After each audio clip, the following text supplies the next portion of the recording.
Your manifestation is well taken and noted. I will restate that any government entity or any body, even judicial and quasi-judicial legislative bodies, their existence, of course, is always a priority. And when you have a collegial body like the House or the Senate, its members are given not only rights and responsibilities, but also privileges. That's why there is also immunity against suit, because if you look at history, when the kings and queens in Europe allowed parliament to meet, they would kidnap or stop or arrest members of parliament from going to parliament if they think that parliament will be acting contrary to their wishes or interests. And that's primarily the reason why, although we opted for the presidential form of government, it is that the immunities is still found in our constitution. Having said that, there are also a list of criminal offenses, including preventing a legislative body from meeting. There are also a list of criminal offenses, for example, an assault on a person of authority. But it is really unprecedented for a senator to experience this within our premises. Having said that, I think it is prudent, as Senator Soto said, let us complete the investigation, get all the facts. But I do that in that manner, we'll be able to act accordingly.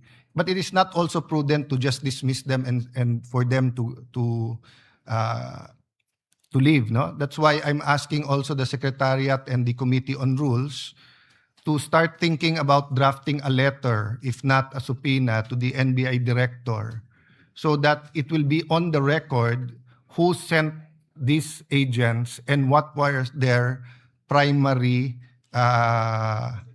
objectives, or under what authority were they acting and what was their mission. No? We will suspend and let's confer with each other, and then we will give the Sergeant of Arms a few minutes.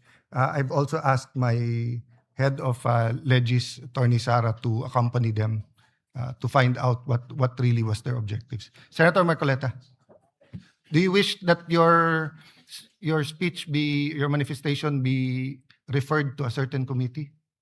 Yes, Mr. President. But aside from that, I'd like to say that newspaper accounts has it that the CIDG issued a subpoena to Senator Bato on issues of extrajudicial killing. Mr. President, if that is a fact, then an impending case, a domestic case, is yet to be lodged against the senator. And therefore, with much reason, that the ICC cannot do anything because the case is already actively being pursued domestically, meaning to say it is within the ambit of our local jurisdiction. And considering that the ICC's core framework rests on the principle of complementarity, it is with much reason that the ICC has nothing or does anything to do with this, because our domestic law has acquired jurisdiction already. Thank you, Mr. President. That's correct, Senator Marcoleta. In fact, many members put on record when we passed that resolution that while the Philippine Constitutional is operational, the warrant of arrest has to be issued by a Philippine judge. It has to be from the judicial authority. So if they can show a foreign warrant, it still should be presented before a Philippine judge, and the Philippine judge has to still use the same parameters or requirements by the Philippine Constitution as to personal knowledge, as to the quality of the evidence or the quantum of evidence needed in order to justify a warrant of arrest, no?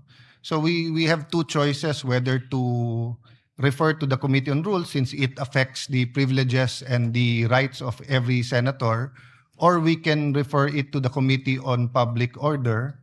However, there is still no chairman yet unless the acting majority leader wants to nominate Senator Bato as the chairman of the Committee on Public Order. The chair will wait for a...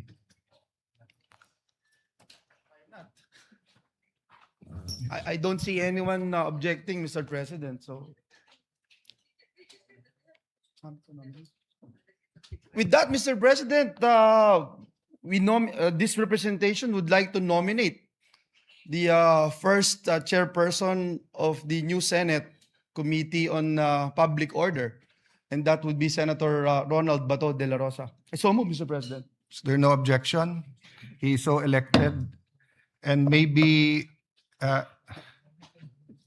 just for the record, no senator was allowed to be arrested ever inside the Senate premises. Enrile, Estrada, Revilla, I think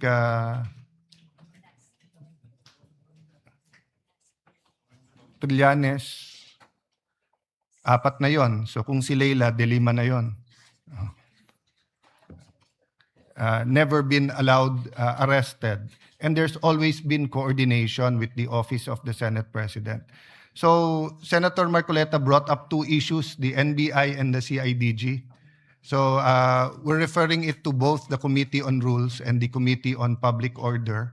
Mag-usap na lang yung dalawang chairman so that we can get to the bottom of this.